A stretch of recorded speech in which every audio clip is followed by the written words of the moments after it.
దేవునికి స్తోత్రం. సమస్త మహిమ ఘనత యేసు ప్రభు వారికే చెల్లును గాక. ఆమేన్. గట్టిగా చెప్తాం.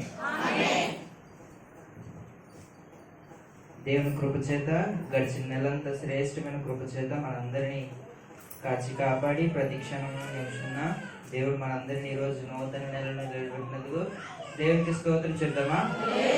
హల్లెలూయా. హుషారుగా, గట్టిగా, సంతోషంగా, మనసుతో. చాలా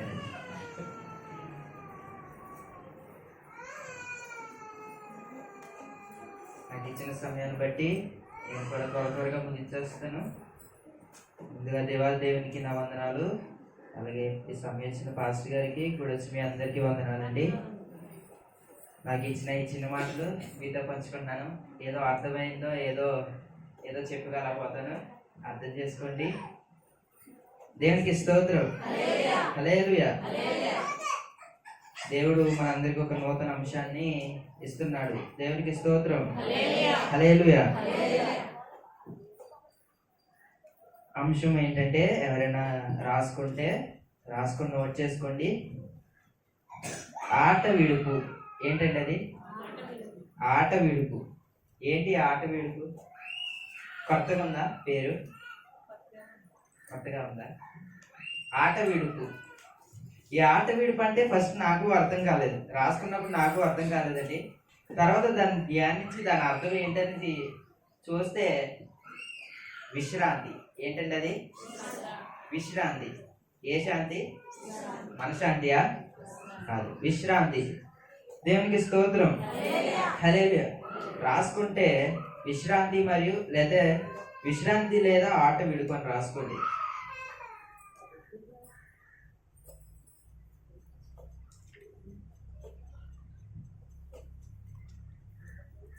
ఏంటండి అంశం? ఒక్కసారి చెప్పండి. ఆట విడుపు. ఈ విశ్రాంతి అనేది మనందరికీ మనశ్శాంతిగా ఉంటుందా?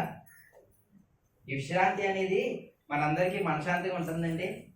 ప్రతిరోజు అందరూ మనశ్శాంతిగా ఉంటున్నారా? లేదు కదా. లేదండి. ఎందుకంటారు? ఎందుకు మనశ్శాంతిగా లేదండి? సమస్యలు, ఇంకా ఇబ్బందులు, పరిస్థితులు, డబ్బు లేక, తినడానికి భోజనం లేక, అంతేనంటారా? ఈ విశ్రాంతి మనలో చాలా మందికి చెప్పాలంటే ఈ విశ్రాంతి మనకి ఎక్కువ ఉంటుందండి. దేవునికి స్తోత్రం. హల్లెలూయా. ఇప్పుడు ఇంట్లో ఒక బీరువాలో ఒక 10 లక్షలు ఉన్నాయనుకో, ఆడికి విశ్రాంతి ఉండదు. మనశ్శాంతిగా ఉంటాడు? ఉంటాడండి అతను. మనం మనశ్శాంతిగా మంచిగా పడుకుంటాం. అదేవిధంగా మనం వాక్యంలోకి వెళ్దాము. దేవుడిచ్చిన మాటలు చెప్పాను కదండి, కొద్ది మాటలు మీతో పంచుకుంటాను.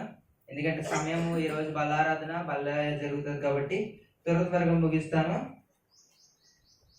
మూల వాక్యంగా హెబ్రీయులకు రాసిన పత్రిక. అందరూ తెరిచినట్లయితే హెబ్రీయులకు రాసిన పత్రిక తెరవండి.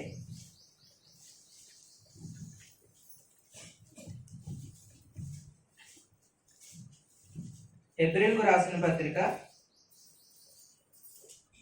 4వ అధ్యాయం తెరిచినట్లయితే దాంట్లో 9వ వచనం చదివి వినిపించండి.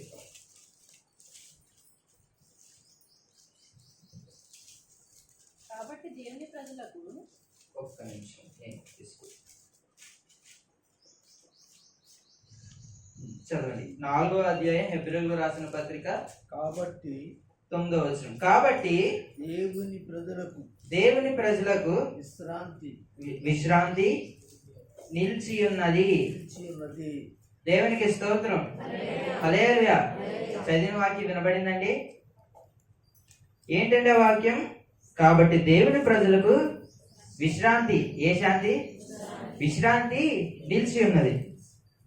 మనకి ఈ హెబ్రీయులకు రాసిన పత్రిక 4వ అధ్యాయం 9వ వచనంలో మనకి పౌలు గారు చెప్తున్న మాట ఏంటంటే, కాబట్టి దేవుని ప్రజలకు. ఎవరి దేవుని ప్రజలు? ఎవరండి దేవుని ప్రజలు? మనమేనా? డౌటా? ఓట్లు వేయాలంటారా? లేదు కదా. మనమే అన్న వాళ్ళు హామీ చెప్పండి. లైట్గా వచ్చింది, ఏది ఎవరు చెప్పాల. దేవునికి స్తోత్రం. హల్లెలూయా. దేవుని ప్రజలకు విశ్రాంతి నిలిచి ఉన్నది. విశ్రాంతి అనేది మనకి బైబిల్ గ్రంథంలో చూసినట్లయితే అనేక భక్తులకు విశ్రాంతి కలిగింది, దేవుడు కలుగజేశాడు. మనకి ఇశ్రాయేలు ప్రజలకు విశ్రాంతి కోసం వాళ్ళు విశ్రాంతి దేవుడు ఇచ్చే సమయంలో పోగొట్టుకున్నారు. వాళ్ళు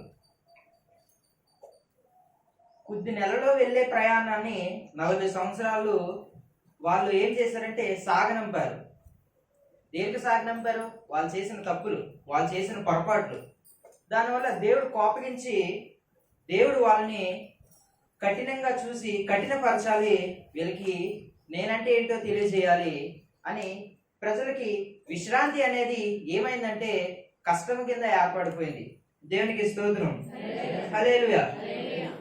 కానీ ఈ పాత నిబంధనలో విశ్రాంతిని దేవుడు మనందరికీ కొత్త నిబంధనలో ఏమంటున్నాడంటే ప్రజలందరికీ విశ్రాంతి, ప్రజలందరికీ కలుగుబో మహా సంతోషకరమైన విశ్రాంతి. ఎవరండి ఆయన? మనకు యేసు ప్రభువు. ఆయన ద్వారానే మనకి విశ్రాంతి వస్తుంది. దేవునికి స్తోత్రం. హల్లెలూయా. మనకి ఈ అధ్యాయాన్ని చదువుకుంటే మనకి చాలా విషయాలు అర్థమవుతాయి. కానీ ఈ 9వ వచనాన్ని నేను మూలవాక్యాన్ని ఎందుకు తీసుకున్నానంటే నేను చెప్పడానికి అనుకూలంగా నేను చెప్పేదానికి తీసుకుంటే ఇది అర్థమవుతుంది. కాబట్టి దేవుని ప్రజలకు ఏమయ్యింది? విశ్రాంతి కలుగై ఉంది. మనకి అనేక దినములు గడిచాయి. కొత్త సంవత్సరంలోకి అడుగుపెట్టాం. కొత్త సంవత్సరంలో 3వ నెల మనకి ఎదురు పడ్డాం. అయినా సరే మనకి విశ్రాంతి అనేది దొరకట్లేదు. అంతే కదండి, విశ్రాంతి దొరకట్లేదు. మీకైనా సరే నాకైనా సరే విశ్రాంతి కలగట్లేదు. ఈ విశ్రాంతి అనేది ఎంత ఇబ్బందిగా ఉంటుందంటే ఈ పరిస్థితిలో ఎంతో చక్కగా ఉండే పరిస్థితిలో కష్టంగా మారిపోయిన రోజులు, ఎంతో ఆనందంగా ఉండే రోజుల్లో, ఎంతో సంతోషంగా కుటుంబంతో ఉండే రోజులు, విశ్రాంతిగా గడిపే రోజులు మనకి ఏమైపోయినాయి? కష్టంగా అయిపోయినాయి. బిడ్డ చేతి కింద ఉండే సమయంలో బిడ్డ దూరం అయ్యేటప్పటికి ఇంట్లో కష్టం. ధనం ఉండే సమయంలో అందరూ పలకరించారు, కుటుంబము ముందుకు నడిచింది. ఆ సమయంలో లేనప్పుడు పరిస్థితి ఎలా ఉంది? విశ్రాంతి లేకుండా, సమాధానం లేకుండా ఉండిపోయింది. అంతే కదండి. ఈ విశ్రాంతి కోల్పోయిన వాళ్ళు అనేక మంది కనబడతారు. అనేక మంది మనం చూస్తున్నాం, మనకి కనబడుతుంది. పౌలు గారు ఏం రాశారంటే దేవుని ప్రజలకు విశ్రాంతి నిలిచి ఉన్నది. ఏంటి విశ్రాంతి? మనం ఇంకొంచెం ముందుకు వెళ్దాం. యెషయా గ్రంథము, యెషయా గారు రాసిన గ్రంథము, దాన్ని అలా మూలవాక్యం నుంచి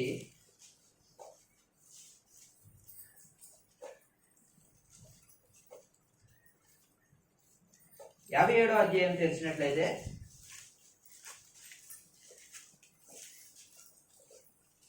త్వరగా ముందుకు వెళ్ళిపోదాం. 57వ అధ్యాయం తెరిచినట్లయితే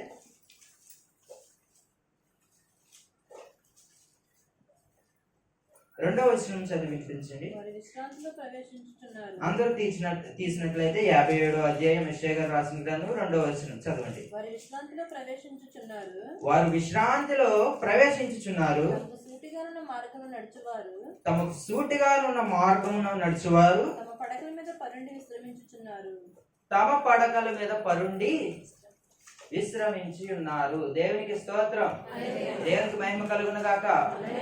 హల్లెలూయా. ఈ నిలిచి ఉన్నది మనకి ఏ రీతిగా కనబడుతుంది? మనం యెషయా గారు రాశారు మనకి, వారు విశ్రాంతి ప్రవేశించున్నారు, విశ్రాంతిలో తమకు సూటిగానున్న మార్గం నడుచువారు తమ పడకల మీద పరుండి విశ్రమించున్నారు. సరిగ్గా మనం నిద్రపోతున్నామండి. సరిగ్గా బహుశా చెప్పాలంటే నేను సాయంత్రం పడుకునేటప్పటికి 12, 1 గంట ఖచ్చితంగా అయిపోతుంది. డాడీ వాళ్ళు వచ్చేటప్పటికి లోపలికి వచ్చేటప్పుడు 11. అలా కార్యక్రమాలు చేసుకొని పడుకొని మెల్లగా ఆయన కొంచెం ఎక్సర్సైజ్లు అన్నీ చేసేటప్పటికి సమయం అలా గడిచిపోద్ది. మహా అయితే ఇంకెంతసేపు పడుకుంటాం? 4 గంటలు పడుకుంటాం. నార్మల్గా మనం చూసినట్లయితే మనిషి 8 గంటలు పడుకుంటాడు, పని 8 గంటలు చేస్తాడు. కానీ దేవుడికి ఇచ్చే కృతజ్ఞత 2 నిమిషాలు కూడా ఉండదు మంది. అంతే కదండి? మనిషి 8 గంటలు లేదంటే 6 గంటలు ఖచ్చితంగా పడుకుంటాడు. 6 గంటలు ఖచ్చితంగా పడుకుంటాడు, 8 గంటలు ఖచ్చితంగా చేయాల్సిన పని అది. ఇంకా అతను ఉన్నాడు, తెల్లవారు చేస్తాడు ఆయన. అలాగే ఎవరో కదా తిరుపతి అండి. అంటే పని మనం చేస్తాము, మంచిగా పడుకుంటాము, విశ్రాంతి లేకుండా పని చేస్తాము, విశ్రాంతి తీసుకోవడానికి పడుకుంటాము. అంతే కదండి? విశ్రాంతి లేకుండా పని చేసేస్తాం పగలంతు, మళ్ళీ విశ్రాంతి తీసుకోవడానికి మళ్ళీ పడుకుంటాం, మళ్ళీ రేపు పని చేయలేము, మళ్ళీ రేపు కూలి పని ఆగిపోతుంది కదండి, రేపు డబ్బులు ఆగుతాయి. దానికోసమైనా ఖచ్చితంగా మనం ఒక అర్ధ గంట అయినా సరే పడుకోవాలి. ఇప్పుడు కార్ డ్రైవింగ్ చేసే వాళ్ళు, బండి డ్రైవింగ్ చేసే వాళ్ళు మార్నింగ్ నుంచి సాయంత్రం వరకు ఏకదాడిగా నడపాలంటే బండికి విశ్రాంతి కావాలి, లేదనుకో మనల్ని తీసుకెళ్తుంది. అంతే కదా? మనల్ని తీసుకెళ్తండి. ఇప్పుడు అది తీసుకెళ్దని మనం ఆఫ్ చేస్తాం, ఆ సమయంలో మనకు కూడా విశ్రాంతి దొరికినట్లే కదా. ఇప్పుడు దాన్ని అలా పానిచ్చేస్తాం, అది అలా ముందుకు వెళ్తుంది ఈ వాహనాన్ని. మనకి సమయం, దానికి మనం విశ్రాంతికి సమయం ఇవ్వకుండా మనం ముందుకు వెళ్తే మనకి ఏమైనా విజయం జరుగుతుందా? అపజయం కదా జరిగేది. ఇబ్బందిగా ఉంటుంది, కంటి రెప్పలు నిద్ర రావచ్చు, కునుపాట్లు పడుతూ ఉంటాము, ఇబ్బంది జరుగుతుంది. విశ్రాంతి అనేది మనందరికీ కావాలి. అంతే కదండి? మనిషి 8 గంటలు లేదా 6 గంటలు ఖచ్చితంగా పడుకుంటారు, 9 గంటలు 12 గంటలు ఖచ్చితంగా పనిచేస్తారు. కొంతమంది ఒక పూట చేసేవాళ్ళు ఉంటారు, 2 పూటలు చేసేవాళ్ళు ఉంటారు. ఆ తర్వాత ఇంటికి వచ్చేసి తమ పనులు ముగించుకొని మళ్ళీ పడుకుంటారు. ఖచ్చితంగా 8 గంటలైనా 6 గంటలైనా పడుకుంటారు. నేనండి నా వాచ్ ఎప్పుడు నా చేతికి వాచ్ ఉంటుంది, ఇప్పుడు పెడతలేదు ఎందుకంటే ఎగ్జామ్ జరుగుతున్నాయి, దానివల్ల ఇంక నేను మర్చిపోయాను. ఎగ్జామ్ పట్టుగా ఎప్పుడు చేతికి నా వాచ్ అలా ఉంటుంది. నేను స్నానం చేసినప్పుడు తప్ప చేస్తాను, కానీ ఆ టైంలో నా చేతికి వాచ్ అలా ఉండిపోద్ది, అలవాటు అయిపోయింది. వాచ్ లేకపోతే మళ్ళీ ఎదురండి. నేను పడుకున్న తర్వాత మళ్ళీ మార్నింగ్ లేచి టైమింగ్ చూసుకునేదాడికి మహా అయితే నేను 5:30 గంటలు 4:30 గంటలు పడుకుంటానండి. నా టైమింగ్ నా వాచ్లో నాకు అలా చూపిస్తుంది. ఎక్కడండి మనకు దొరికే విశ్రాంతి? పౌలు గారేమో ప్రజలందరికీ, దేవుని ప్రజలకు విశ్రాంతి దొరుకుతుంది అని అన్నాడు ఆయన. కానీ మనకు విశ్రాంతి లేకుండా మనమేమో చెప్పాల్సిన పని లేదు. చేసే పనుల్లో కానీ, చేసే ఏమైతే పనుల్లో కానీ మనం దాంట్లో మూలిగిపోయి ఉన్నాం. కానీ నిలిచి ఉన్నది అని మనకి కనబడుతుంది. ఆ తర్వాత మనం తెలిసిన వచనం ఏంటంటే 2వ వచనం ఒక్కసారి చదివి వినిపించగలరా? వినండి, గట్టిగా కొంచెం చదువు. వారు విశ్రాంతిలో ప్రవేశించుచున్నారు. ఒక్క నిమిషం. తమకు సూటిగా ఉన్న మార్గంలో నడుచుచున్నారు. ఏంటండి? తమ పడకల మీద పరుండి విశ్రమించుచున్నారు. దేవునికి స్తోత్రం, హల్లెలూయా. ఇప్పుడు మనం యెషయా గారు 57వ అధ్యాయం 2వ వచనంలో మనం యథార్థంగా ఉన్నప్పుడు మన పడకల మీద ప్రశాంతంగా ఉంటామంటండి, ప్రశాంతంగా పడుకుంటాం. ఇదివరకు రోజుల్లో మీరందరూ పొలాల పనులు కానీ, ఇంటి పనులు కానీ, ఒకసారి ఫ్యాన్ ఆఫ్ చేయడం నాకు కష్టమే, కానీ తప్పదు. సరే, ఎక్కడ ఉన్నానండి? పొలం పల్లెనా? ఇదివరకు రోజుల్లో మీరు పనికి వెళ్ళొచ్చి చక్కగా పొలం పనికి కానీ అలా చేసి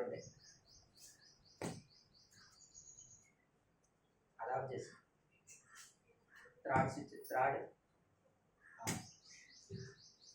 మనం పని చేసుకొని వచ్చి చక్కగా మంచిగా పడుకునే వాళ్ళు. మనందరూ అనుకుని మన పెద్దలు అంటేవారు, అంతెందుకండి నా తండ్రి, దైవజనులు అనేవారు, ఇంకా మీ తల్లిదండ్రులు మీరు మాతో పంచుకుంటారు. ఎందుకంటే మేము చిన్నపిల్లలం కదా, మాతో పంచుకుంటారు. ఏమని? ఇదివరకు రోజులమ్మా ప్రశాంతంగా ఎంత చక్కగా పని చేసుకుని వచ్చి ఏ బాధ ఉండదు, ఏ గొడవ లేదు. ఇంత చక్కగా పని చేసుకుని వచ్చి సర్దనం తినేసి చక్కగా పడుకొని మళ్ళీ పొద్దున్నే తెల్లవారుజామున లేచిపోయి తమ పనులు వాళ్ళు చేసుకునే ఉండేవారు. కానీ ఇప్పుడు రోజుల్లో చూస్తుంటే టైమింగ్కి గ్యాప్ లేదు. టైమింగ్ అంటే ఏంటో తెలియట్లేదు. టైమింగ్ రోజులు ఉత్తినే గడిచిపోతున్నాయి. సమయము తెలియకుండా వెంటనే గడిచిపోతుంది నిమిషం. ఎందుకంటే దేవుడు రాకడ ఎప్పుడైతే దగ్గర ఎదురైందో సమయం అనేది తగ్గుతూ ఉంటుందండి. దేవుడికి స్తోత్రం, హల్లెలూయా. దాన్ని మనం గుర్తెరిగి ప్రతి క్షణమున విశ్రాంతి లేని సమయంలో విశ్రాంతి దొరికినట్లు ఈ వచనం చదువుతాం. ఏమని? వారు విశ్రాంతిలో ప్రవేశించుచున్నారు, తమకు సూటిగా ఉన్న మార్గం నడుచువారు తమ పడగల మీద పరుండి విశ్రమించున్నారు. ఇప్పుడు సూటిగా మార్గము. ఇప్పుడు ఒక పని చేస్తున్నాం, మనందరం పని చేస్తున్నామా లేదా? చేయట్లేదండి. ఎవరు జాబ్ చేసే వాళ్ళు చేస్తారు. ఇప్పుడు నేను కాలేజ్కి వెళ్ళి నేను వెళ్తున్నాను, మీరు చేసే పని మీరు చేస్తున్నారు. సూటిగా చేస్తారా లేదా? సూటిగా అంటే జాగ్రత్తగా తిన్నంగా మీ పనులు అనేది చేస్తారు కదండి. అటువంటి వాళ్ళు ఏమై ఉన్నారు? సూటిగా ఉన్న మార్గమును నడిచేవారు తమ పడకల మీద పడుకుంటారు. ఇప్పుడు మనం పని చేసాము, ఆ పనిలో తప్పు జరిగిందంటే నిద్ర అర్థదండి సాయంత్రం? లేదు. చెప్తున్నాను. ఇప్పుడు తిరుపతి అంకులు ఉన్నారు, సొలొమన్ రాజు అంకులు. ఆయన చేతికి మన తెగిపోయింది మిషన్ కట్టి. ఆయన చేసేది మిషన్తోనే కాబట్టి ఏది తెగింది. ఆయన మన చర్చి పైన పని చేస్తుంటే మొన్న ఎంత ఇబ్బంది పడ్డారంటే, మేకు పట్టుకొని మిషన్తో స్క్రూ వేయాలంటే ఈ బొట్టనేలు మెయిన్ ఉండాలి. ఈ బొట్టనేలు మనకు పట్టు లేకపోతే మనం లేపుతాం, ఏమైనా చేస్తాం, అంత ఇబ్బంది పడ్డారు. అటువంటి పరిస్థితుల్లో ఇప్పుడు ఆయన సూటిగా పని చేయాలంటే ఏది ఇబ్బంది, చేయాలంటే ఇంకో మనిషి అవసరం, ఇంకో మనిషి లేడు. అలాగా మనం చేసే పని సూటిగా ఉండాలి. ఇప్పుడు ఆ పని అనేది అలా మెల్లగా ఆయన చేసుకుంటూ రెండు మేకులు ఇలా చేత్తో రెండేళ్ళతో ఇలా పట్టుకొని మెల్లగా మిషన్కి పెట్టుకొని పని కానిచ్చారు. అంటే ఇప్పుడు మనం పని చేసినప్పుడు తప్పు చేసి ఏదైనా చేయవలసిన పని దాన్ని మనం ఆఫ్ చేసి రేపొద్దున చేయాలంటే ఈ రోజు పని అయిపోతుంది, రేపొద్దున వేరే పనికి వెళ్ళాలి. కానీ ఈ రోజుతో అయిపోవాల్సిన పని ఇక్కడ కట్ చేసామంటే రేపొద్దున మళ్ళీ అక్కడికి వెళ్ళాలని ఆలోచన వస్తుంది కదండి. అలా కాకుండా సూటిగా పని చేసామంటే ఏమవుతారు? సాయంత్రం చదవండి, ఆ 3rd లైన్ చదవండి, 3వ లైన్. తమ పడకల మీద, చెప్పండి ఒకసారి, తమ పడకల మీద పరుండి విశ్రమించున్నారు. ఎక్కడండి మేము పడుకుంటున్నాం అని అంటున్నారా మీరు? దేవుడు రాకడ వచ్చేటప్పటికి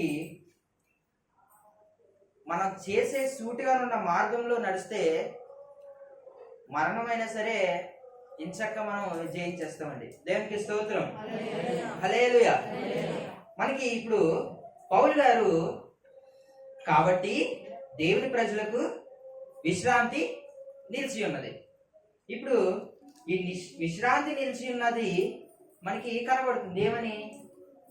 మనం ఎప్పుడైతే సూటుగా మనం చేస్తామో, తిన్నంగా ఉంటామో, అప్పుడు మన మార్గములు సరళంగా తీర్చుకుంటాయి. దేవునికి స్తోత్రం, హల్లెలూయా. చెప్పాను కదండి, మనిషి 6 గంటలు పడుకుంటాడు, 8 గంటలు పని చేస్తాడు, లేకపోతే రోజంతా చేస్తాడు. దేవునికి ఇచ్చేది సమయం మాత్రం 2 నిమిషాలు, అంతే కదండి. దేవునికి ఇచ్చే సమయం 2 నిమిషాలు. ఇంతవరకు నేను అలాగే ఉండేవాడిని, చెప్తున్నా. కానీ నా తల్లిదండ్రులు నేర్పారు. దేవునికి ఇచ్చే సమయాన్ని నేర్పడం వల్ల ఈ రోజు ఇలా నిలబడి మీతో మాట్లాడుతున్నాను. దేవునికి స్తోత్రం, హల్లెలూయా. ఇచ్చే సమయం 2 నిమిషాలు, లేకపోతే 1 నిమిషం. ఆ 1 నిమిషం ఇచ్చేది మన ప్రార్థన ఎలా ఉందో, మనం చెప్పుకునే దేవునితో ఎలా ఉందో మనం ఆలోచించాలి. మనం మరొక వచనానికి వెళ్దాం. అదే యెషయా గారు రాసిన గ్రంథము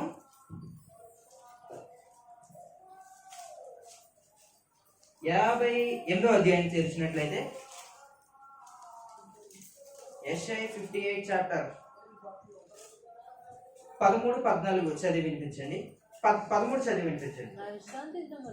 నా విశ్రాంతి దినమున వ్యాపారం చేయకుండా నాకు ప్రతిష్ఠితమైన దినమును నీవు ఊరకుండిని ఎడల విశ్రాంతి దినమును మనోహరమైనదనియు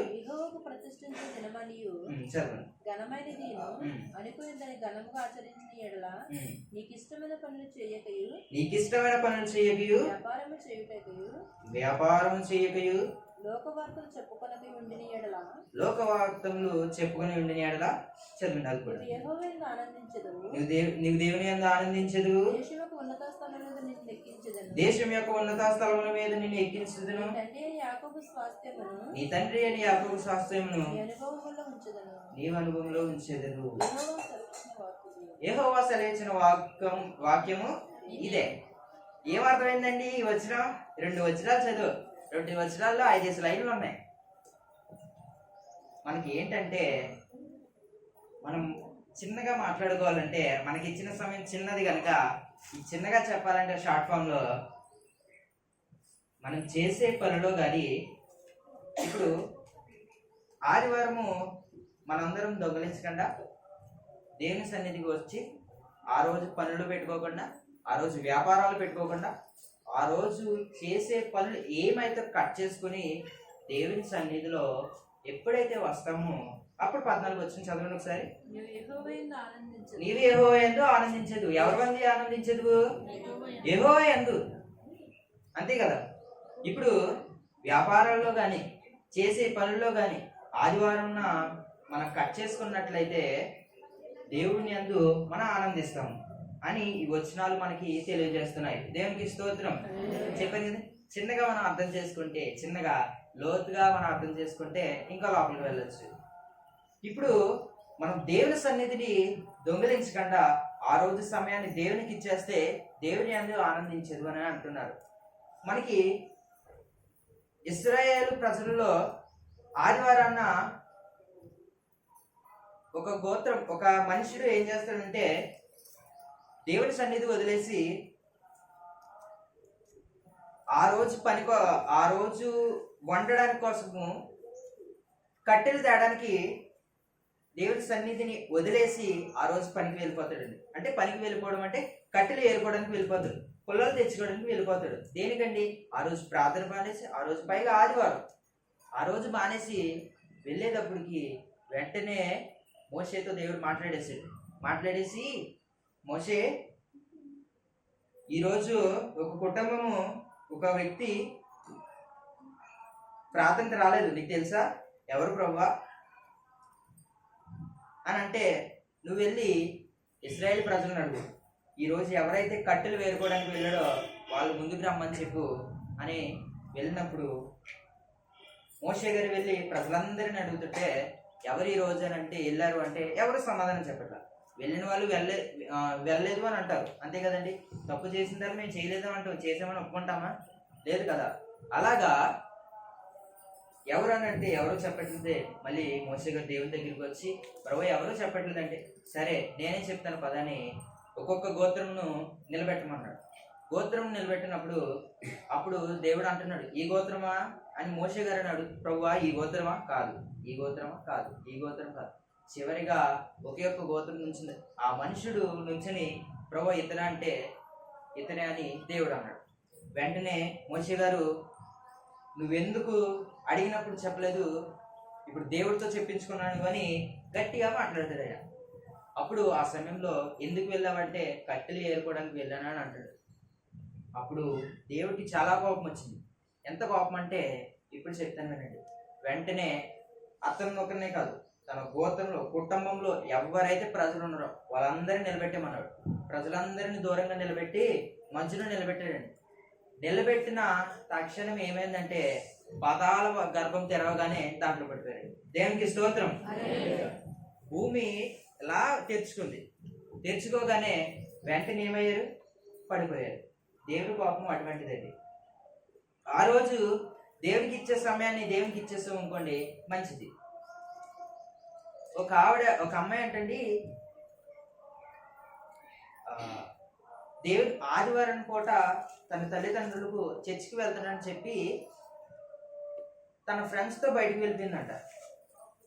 తన ఫ్రెండ్స్తో బయటికి వెళ్ళిపోయింది. తన ఫ్రెండ్తో వెళ్ళిపోయినప్పుడు అలా ఒక వారం కాదు, 2 వారాలు కాదు, కొద్ది రోజులు, కొన్ని వారాలు అలా వెళ్ళిపోయేటప్పటికి ఇంటికాడేమో చర్చికి వెళ్తున్నానని చెప్తుంది. కరెక్ట్గా సన్నిధి అయ్యే టైంకి మళ్ళీ ఇంటికి వచ్చేస్తుంది. అయిన తర్వాత రావాల్సిన టైంకి వచ్చేస్తుంది. ఆ సమయంలో అలా కొద్ది రోజులు అలా గడిచిన తర్వాత ఆవిడ అలాగే ఇంటికి వస్తుంది. ప్రతి వారం అలా బయటికి వెళ్ళిపోతుంది, ఎంజాయ్మెంట్ కోసం వెళ్ళిపోయింది. కానీ ఒక రోజు వెళ్తుంటే అకస్మాత్తుగా యాక్సిడెంట్ అయింది. అక్కడికక్కడ స్పాట్. దేవునికి స్తోత్రం. దేవుని సన్నిధి రోజున మనం ఏ పనులు పెట్టుకోకూడదండి. చెప్పాలంటే ఏ పనులు పెట్టుకోకూడదు. ఆ రోజు దేవునికి ఇచ్చే సమయాన్ని దేవునికి ఇచ్చేస్తే దేవుడు మనందరినీ ఆనందంగా ఉంటామని చెప్తున్నాడు. దేవునికి స్తోత్రం.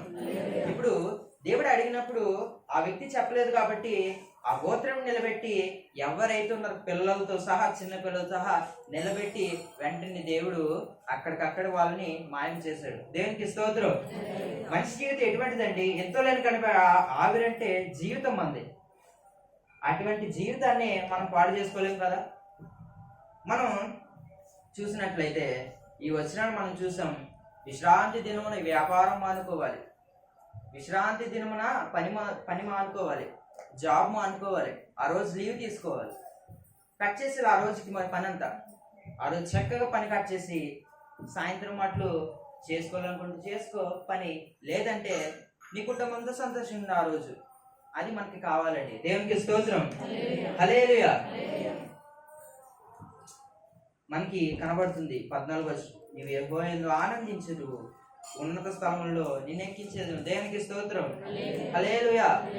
మనం అటు రీతిగా ఎప్పుడైతే దేవునికి ఇచ్చే సమయాన్ని దేవునికి ఇస్తామో అప్పుడు దేవుడు మనల్ని ఆనందంగా ఉంచుతాడు, మనం ఆనందంగా ఉంటాం.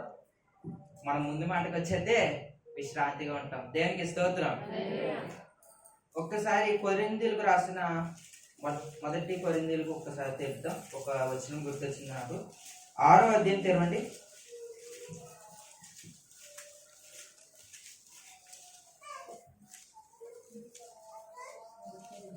మొదటి కొరింథీయులకు రాసిన పత్రిక 6వ అధ్యాయం 17వ వచనం చదవండి. అటువలే ప్రభువుతో కలుసుకునేవాడు ఆయనతో ఏకాత్మై ఉన్నాడు. అందరు తీర్చారండి. మొదటి కొరింథీయులకు రాసిన పత్రిక 6వ అధ్యాయం 17వ వచనం మరొకసారి చదివి వినిపించండి.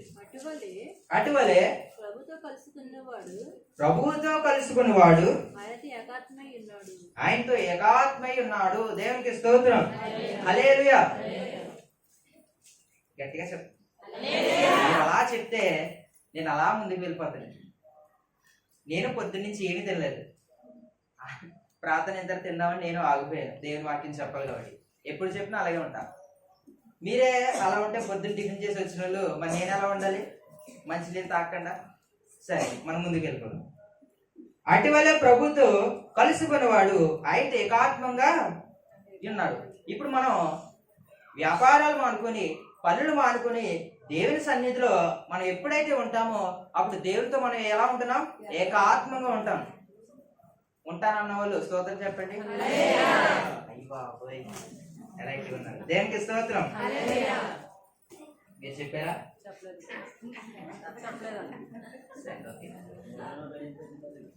అటువలే ప్రభుతో కలుసుకొని ఉన్నవాడు ఏకాత్మంగా జీవిస్తాడంట. మనకు అది కావాలండి. చివరిగా చెప్పేది ఏంటంటే, ఆదివారం మాటలు పని తగ్గించుకొని దేవుని సన్నిధిలో కరెక్ట్గా టైమింగ్కి తక్కువ 10 గంటలకి అనుకున్నాం, కానీ స్టార్ట్ చేసేటోడికి 11 అవుతుంది. కాబట్టి తక్కువ 11 మనం ఎక్కడ ఉంటే ఆ పావుగంట ముందు కాసేపు ప్రార్థన చేసుకొని ఏకాత్మంగా దేవుడు మనల్ని వాడుకుంటాడు ఆ రోజు ఆరాధనలు. దేవునికి స్తోత్రం. హల్లెలూయా.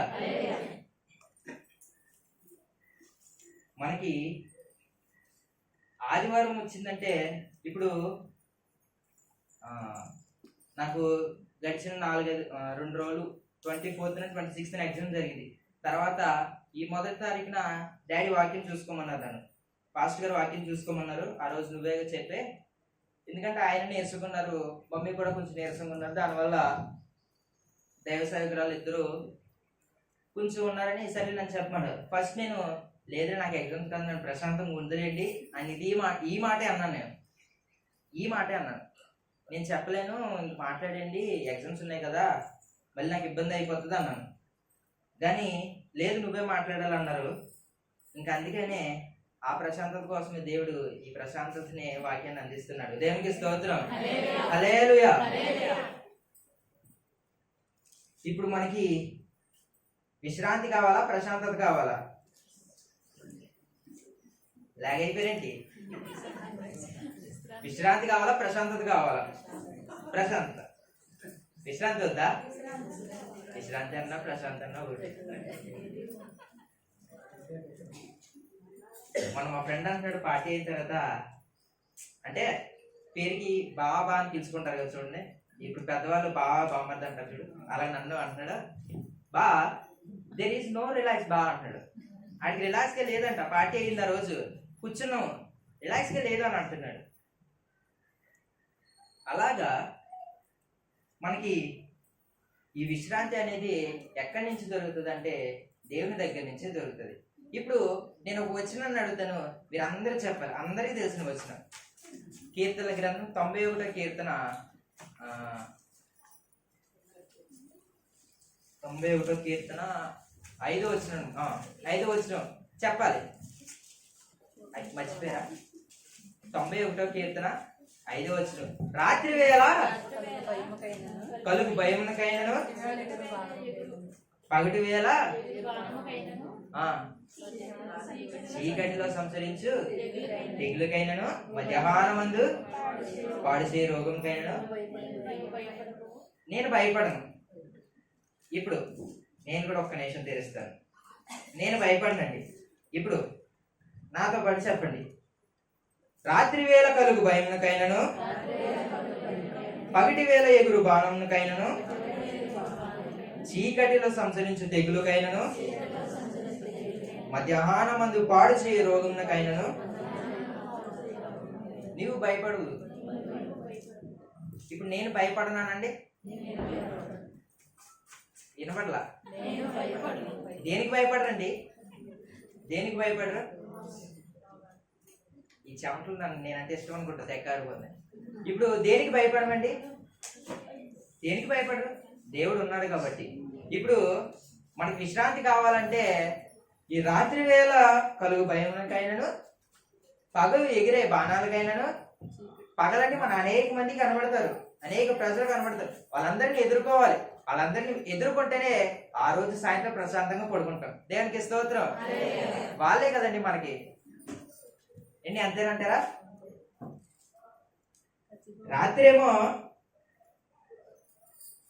రాత్రి వేళ కలుగు భయంకైనా. రాత్రి ఏం కలుగుతుంది? మహా అయితే కొంచెం ఇబ్బంది పరిస్థితులు, చీకటిగా కళలు కానీ చీకటి చేతులు రావడం. పగలేమో అనేక మంది ఎదురైపోతారు మనకి బాణాలు. వాళ్ళందరినీ ఎదుర్కోవాలి. వాటిలన్నిటిని ఎదుర్కొని వచ్చినప్పుడే మనం భయపడకుండా ఉంటాము. దేవునికి స్తోత్రం. హల్లెలూయా. మనకి ఇప్పుడు కీర్తనలు, అదే కీర్తన 3వ కీర్తన దావీదు గారు చెప్తున్నారు. తన బాధ వేదనతో ఒక వచనాన్ని రాశారు. 3వ కీర్తన 5వ వచనం చదివినట్లయితే, యెహోవా నాకు ఆధారము కావున నేను పండుకొని నిద్రపోయి మేలుకొందును. దేవునికి స్తోత్రం. హల్లెలూయా. ఏంటండి ఇది? యెహోవా నాకు ఆధారము కావున నేను పండుకొని నిద్రపోయి మేలుకొందును. ఇప్పుడు మనకి రాత్రి వేళ కలుగు భయంకైనాను, పగటి వేళ కలుగు ఎగురు బాణంకైనా సరే మనం భయపడకుండా ఉండాలంటే ఎవరు మనకు ఆధారమై ఉండాలి? దేవుడు మనకు ఆధారమై ఉండాలి. మనకి విశ్రాంతి కావాలంటే అంశం ఏంటండి?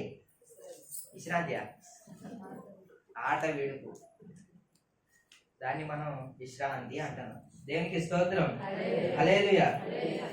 మనకి విశ్రాంతి కావాలంటే, సమాధానం కావాలంటే, ప్రశాంతత కావాలంటే దేవుడే మనకు ఆధారము. దేవునికి స్తోత్రం. దేవా అన్నప్పుడు ఆయన ఖచ్చితంగా పలుకుతాడు. ఆయన ఆ సమయంలో మనం దేవుడిని వేడుకున్నట్లయితే ఖచ్చితంగా దేవుడు మన పరిస్థితులు ఆయన చెవి ఎక్కుతాడు. దేవునికి స్తోత్రం. హల్లెలూయా. ఇప్పుడు మనం మూలవాక్యానికి వచ్చినట్లయితే తెలుద్దామా? ఎబ్రిల్కి రాసిన పత్రిక మర్చిపోయారా? ఎబ్రిల్కి రాసిన పత్రిక 3వ అధ్యాయం 4వ అధ్యాయమా? 4వ అధ్యాయం 9వ వచనం చదవండి. కాబట్టి దేవుని ప్రజలకు విశ్రాంతి నిలిచి ఉన్నది. ఏంటయ్యా? శాంతి నిలిచి ఉన్నది. ఇదని మనకు కావాల్సింది. ఈ విశ్రాంతి కావాలంటే పనులు మానుకోవాలి. ఎప్పుడైతే ఈ పనులు ఉంటాయో ఆ రోజు దేవునికి ఇచ్చే సమయాన్ని కేటాయించలేం. మనం పనులు ఎట్టుకొని మనం ప్రార్థనకు రాకూడదు. పనులు ఉన్నా సరే లేనట్టు రావాలి. అది దేవుడు మన హృదయాన్ని చూస్తాడు. దేవునికి స్తోత్రం. హల్లెలూయా. పనులు ఎట్టుకొని ప్రార్థనకు వచ్చామంటే మన మనసులో మన హృదయంలో ఓకను అయ్యే జ్ఞాపకం వస్తాయి. ఆ పని చేయాలి. ఇంట్లో బట్టలు ఆరేసి ఇంట్లో వేయాలని అయ్యని ఈ అని వాటిలన్నిటిని మనం మర్చిపోయి ఉన్నా లేనట్టు వస్తే దేవుడు మనకి ఆధారం అవుతాడు. దేవునికి స్తోత్రం. హల్లెలూయా.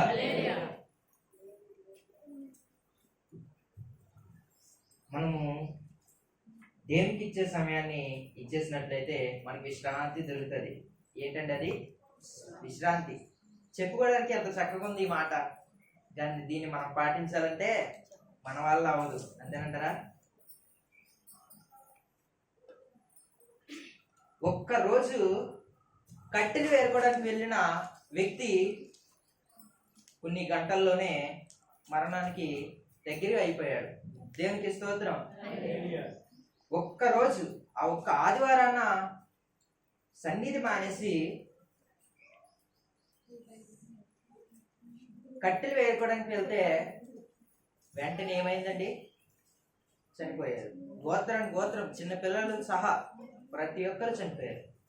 మనం అలా ఉండకూడదండి. దేవుని కోపానికి మనం పరీక్ష పెట్టామంటే మనకి పరీక్షలు రాసేవాళ్ళు ఎవరు ఉండరు. దేవుడు కోపానికి మనం పరీక్ష పెట్టామా మనకి ఇంకా రాసేవాళ్ళు ఎవరు ఉండరు. మనం ఎంత డబ్బులు ఖర్చు పెట్టినా ఎంత ఎదురుకెళ్ళినా సరే ఇంకా మన పరీక్షగానే ఉండిపోద్ది. దేవుడు వచ్చి మళ్ళీ దాన్ని రాసి సైన్ పెడతాను కానీ మళ్ళీ మనం ముందుకు వెళ్ళలేము. అటువంటి ప్రశాంతత విశ్రాంతి కోసం మనం దేవుడిని ఎదుర్కొని దేవుడే మనకు ఆధారం అని దిక్కన్నట్లు మనం ఉండాలి. ఇప్పుడు చెప్పింది కదండి, 8 గంటలు 6 గంటలు నిద్రపోతాడు మనిషి, 8 గంటలు పని చేసుకుంటాడు, 2 నిమిషాలు దేవుడికి కృతజ్ఞతగా ఉండలేకపోతాడు. అది మనం జ్ఞాపకం చేసుకొని ఇచ్చే ఆ 2 నిమిషాల్లో కూడా దేవునికి మనం ఏమైతే చెప్తున్నామో ఆయన మన మాట వినాలండి. దేవునికి స్తోత్రం. హల్లెలూయా. అలాగ ఉండాలండి మన ప్రశాంతత. అప్పుడు మన ప్రశాంతతను చూసి దేవుడు ఇంకా చూడండి విశ్రాంతిని ఇచ్చేస్తాడు. దేవునికి స్తోత్రం. ప్రశాంతతను చూసి మన హృదయంలో ప్రశాంతతను చూసినప్పుడు దేవుడు విశ్రాంతిని కలుగజేస్తాడు. అట్టి రీతిగా మనం ఎప్పుడైతే విశ్రాంతి కోసం ఎదురు చూస్తూ ఆ విశ్రాంతిలో దేవుని ఎదురు చూస్తూ దేవుని పట్టుకొని ఉంటే ఇచ్చే ఆ 2 నిమిషాల కృతజ్ఞత ప్రార్థన మన జీవితాన్ని బాగు చేస్తాడండి ఆయన. దేవునికి స్తోత్రం. హల్లెలూయా. అట్టి రీతిగా ఈ చిన్న మాటలు మీతో పంచుకున్నాను. అర్థమైనాయండి మాటలు? అర్థమైనయా? రాత్రి అంతా కూర్చొని పగలు పొద్దున్న లేచి చూసుకొని ఈ మాటలు మీతో పంచుకున్నాను. అర్థమైన వాళ్ళు ధన్యులు. అర్థం కాకపోతే మళ్ళీ వినండి, వాక్యం ఉంటుంది మనకి మన ఛానల్లోనే. దేవుడు మనందరినీ ఆశీర్వదించి దీవించింది గాక. ఆమేన్. అందరూ ఒకసారి స్తోత్రం చెప్పండి.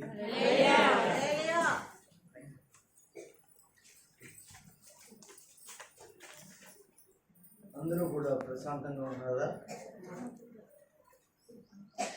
ఏంటి ప్రశాంతంగా ఉన్నారా? మాట్లాడుకోకుండా పక్కన వెళ్ళిపోతున్నారు. పూర్వకాలం అయితే స్పష్టంగా మాట్లాడటానికి అవకాశం ఉంది. బాబు చక్కటి వాక్యాన్ని చెప్పాడు. బాబు చక్కటి వాక్యాన్ని అందించారు. కానీ మీరు ఏం అర్థం చేసుకున్నారో నాకు తెలియదు. కానీ అంశం ఏమిటనేది ఆట విడుపు లేక మీరు ఒకసారి మీ పిల్లల్ని కాదంట ఒక 5 నిమిషాలు ఉంచితే నేను మాట్లాడి ముగించి భగవద్గీత ఆట విడుపు లేక అని ఆయన చెప్పాడు. ఆట విడుపు అంటే మీరు సాధారణంగా మీరు చాలాసార్లు పిల్లలు బయటికి వెళ్ళిపోతుంటారు కదా, విచ్చలవిడిగా వాళ్ళందరూ కలుసుకుని ఏం చేస్తారంటే కలిసి మెలిసి కేకలు వేసి ఆనందించి సంతోషించి ఉంటారు. అప్పుడు కొంతమంది అంటారు, వీళ్ళ తల్లిదండ్రులు ఏంటో బాబు ఇలా వదిలిపెట్టేశారు, ఆట విడుపు పిల్లలు అయిపోయారేంటి వీళ్ళు అంటారు. అంటారా అనరా? చెప్పండి, మంచి చెప్పాలి. అంటారా లేదా? అంటే అప్పుడు దాకా వాళ్ళు బందీలుగా ఉండి విశ్రాంతిలోనికి వచ్చారనమాట. ఇప్పుడు హాయిగా ఉన్నారు వాళ్ళు, కాసేపు వాళ్ళు హ్యాపీగా ఉన్నారు. అంటే అప్పుడు దాకా ఎలాగున్నారు? అదే బందీగా ఉన్నారు కనుక వాళ్ళు అందరూ కలుసుకోగానే ఏమైపోయింది, అమ్మయ్యా సార్ పదేగా ఇచ్చిన టైంలోనే ఒక గేమ్ ఆడేద్దాం, ఒక ఆట ఆడేద్దాం. అంటే ఈ విధమైన చక్కటి ఆడపిల్లలు మగపిల్లలు కూడా ఒక ప్రశాంతత శాంతి అనేది వాళ్ళకి ఏముంటుంది. సరే అని చెప్పిన వాక్యం చాలా మంచిగా ఉంది. అంటే ఆయన ఇంకొక మాట కూడా మాట్లాడారు, సమయం కదా. కనుక సమయాన్ని మాత్రం పోగొట్టుకోకూడదు. నువ్వు ఎవరైనా కావచ్చు, నువ్వు కలెక్టర్ అయినా కావచ్చు, కలెక్టర్ యొక్క తండ్రి కావచ్చు, దేవుని కన్నా ఎక్కువ ఏది లేదు. సమయాన్ని పోగొట్టుకోకూడదు. అది తర్వాత మీ ఇష్టం. పోగొట్టుకున్నారనుకోండి, ఏమండి, మీరు పోగొట్టుకోవలసింది మరొకటి ఉంటుంది. అది తెచ్చుకోవడానికి నువ్వు ఎన్ని తంటాలు పడినా నీ జీవితంలో జరగదు. ఖచ్చితంగా దేవుని వాక్యం, దేవుని స్తోత్రం చెప్పండి. కనుక సమయాన్ని ఈరోజు కాకపోతే ఆ రోజు, ఆ రోజు కాకపోతే ఈరోజు కాకపోతే ఆ రోజు, ఈ నెల కాకపోతే వచ్చే నెల తీసుకుంటాను అని అనుకుంటున్నావేమో జాగ్రత్త. దేవుడు మాట్లాడుతున్న మాట సోదరుడితో, దైవజనుడితో మాట్లాడాడు. సమయం చాలా తక్కువ ఉంది. ఏముంది? సమయం ఎలా ఉంది?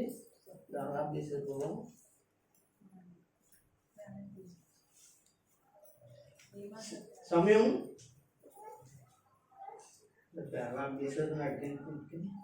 ఏమని కదా. ఎందుకంటే మాకు వేడిగా లైట్ పెట్టారు, ఈ లైట్ పెట్టకూడదు. ఎందుకంటే ఆ దూరం నేను పెట్టుకుంటే నాకు ఎలుగు ఉంటుంది, చెప్పడానికి ఉంటుంది. నేను కళ్ళు తెరిచి మిమ్మల్ని చూడలేకపోతున్నాను, చూడలేదు. అందరూ స్తోత్రం చెప్పండి. ఎక్కడ ఆగిపోయాను నేను? సమయం. ఈ సమయాన్ని ఎట్టి పరిస్థితులు పోగొట్టుకోకూడదు. అది ఆ సమయం ఎవరిది? నీది అనుకుంటున్నామేమో, జాగ్రత్త. మళ్ళీ చెప్తున్నా, ఆ సమయం నీది అనుకుంటున్నామో జాగ్రత్త. అది నీది కాదు. నీది కాని సమయంలో దాన్ని దొంగిలించాలనుకున్నావు అనుకో, దొబ్బేయాలనుకున్నావు అనుకో, ఏమండి, నీది కాని వస్తువుని దొబ్బేసుకోనుకో, ఆ ఇంటి యజమాని చుట్టూ నేను చేస్తాడు, ఏ తలక మీద, నడుము మీద, కాళ్ళ మీద వేసి సావసత కొట్టి పక్కన కూర్చోబెడతాడు. మరి నీది కాని సమయంలో నువ్వు దొంగిలిస్తే ఈ దేవుడు ఏం చేస్తాడు? అలా చేయడా? ఖచ్చితంగా చేస్తాడు.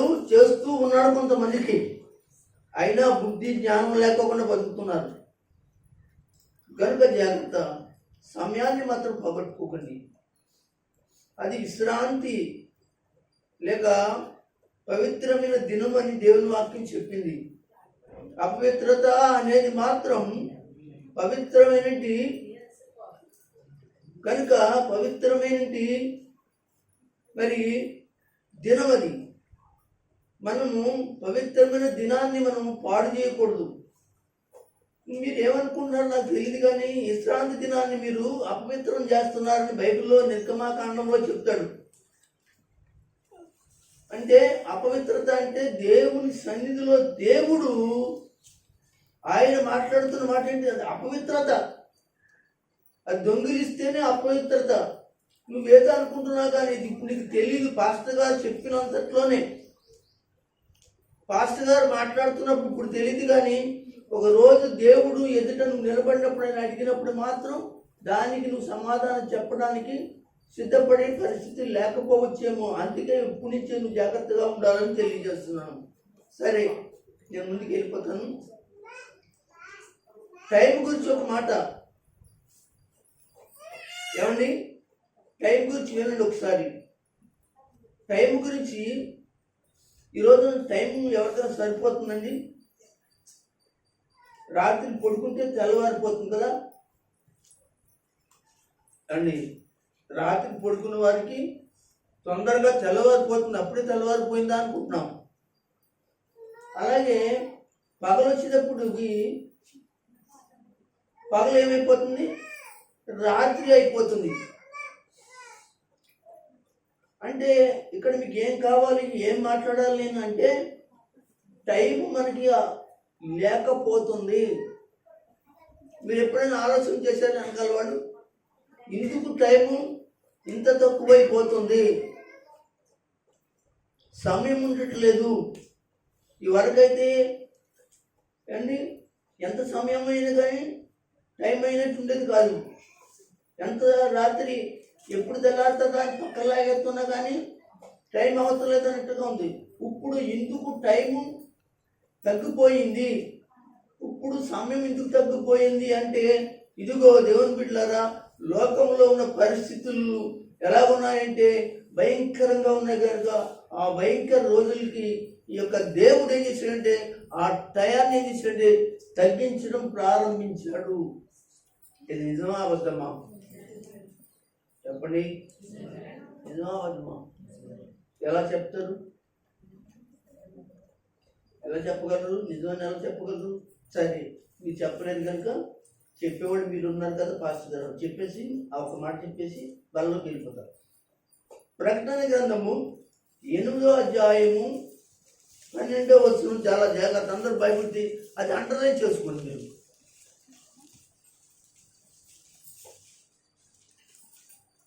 ప్రకటన గ్రంథము అందరు చదవండి. 8వ అధ్యాయము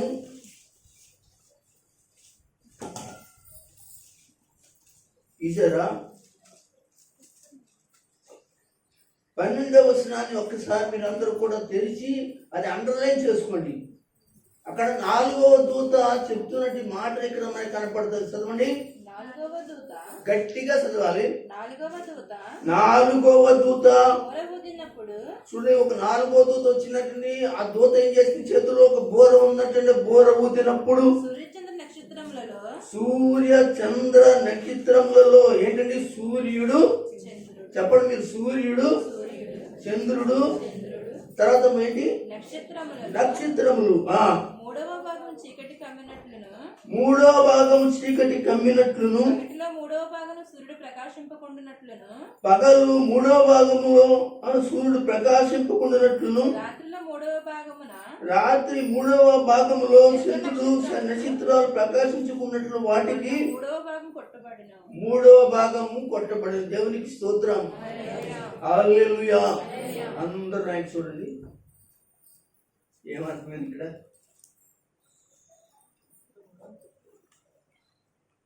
ఏమన్నా అర్థమైందా? 3 భాగాలు చెప్తున్నాడండి. నాకు చూడండి ఇలాగా, నాకు చూస్తే మీకు అర్థమవుతుంది వాక్యం.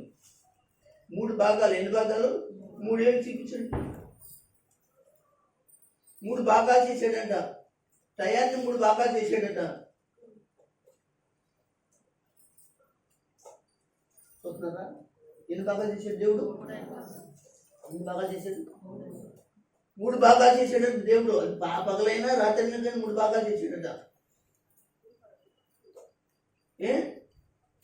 ఈ 3 భాగాల్లో ఒక భాగాన్ని ఏం చేశాడు? కొట్టాడంట. ఏం చేశాడు? ఇంకెన్ని భాగాలు ఉంటాయి? సరే, ఇంతవరకు అర్థమైంది మీకు? మళ్ళా వెనక్కి వెళ్తానే 3 భాగాలు చెప్తాడు దేవుడు. ఈ 3 భాగాలు అనగా దేవుడు 3 భాగాల గురించి చెప్పినప్పుడు టైం చెప్తున్నాడు. ఈ 3 భాగాలు 3 8 ఎంతండి? కరెక్టేనా? భాగాలు లెక్కలు కడతాడు. 3 8 ఎంతండి? 24. అంటే రోజుకి ఎన్ని గంటలు? పగలు రాత్రి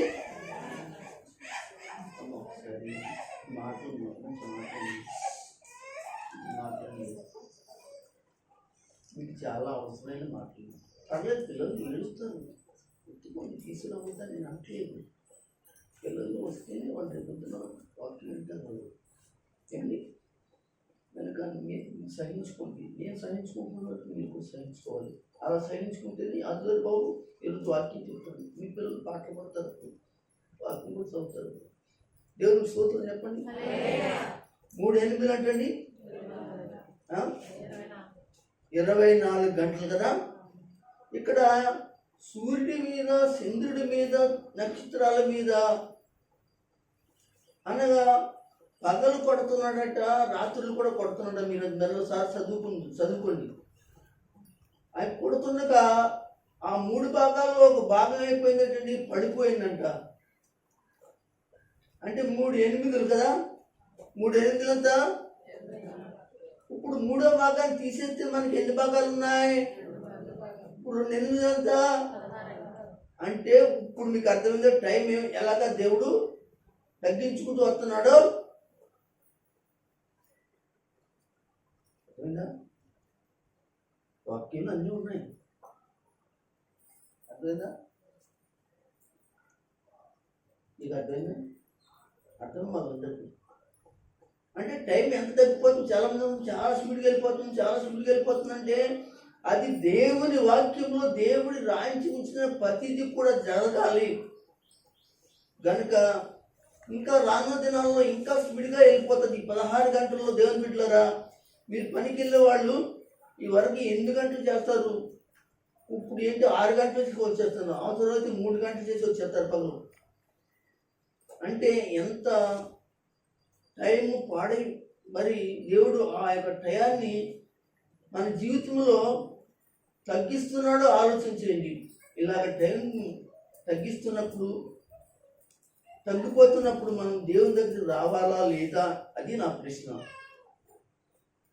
దేవుని సన్నిధిని మనం మోకరించాలి లేదా? నువ్వు 8 గంటలు చేసేదాను, ఇప్పుడు 6 గంటలకు వచ్చేసింది. 6 గంటలు 3 గంటలకు వస్తుంది. ఇంకా దేవునితో గడిపిన అవకాశం నీకు లేకపోవచ్చేమో. కనుక ఆ బిడ్డ చెప్పిన టైంను మీరు జ్ఞాపకం చేసుకోండి. బైబిల్లో దేవుడు చెప్పిన టైంను మీరు జ్ఞాపకం చేసుకోండి. ఇదిగో ఎక్కడ చూసినా సమయం ఎవరికి సరిపోవట్లేదు. ఇంకో గంట ఉంటే బాగుంది కదా, ఈ పని చేసుకుంది లేదా ఆ పని చేసుకుంది, అప్పుడు పొద్దుపోయింది, రాత్రికి వెళ్ళే టైం అయిపోయింది, చీకటిపోతుంది.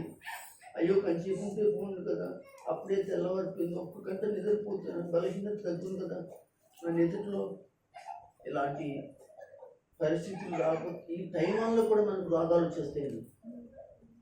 టైం వల్ల కూడా మనకేంటి రోగాలు వచ్చే అవకాశం ఉంది. కనుక దయచేసి దేవుని బిడ్డలారా, మీరందరూ దేవుని సమయాన్ని పోగొట్టుకోకుండా మీరందరూ కూడా తక్కువ సమయంలోనే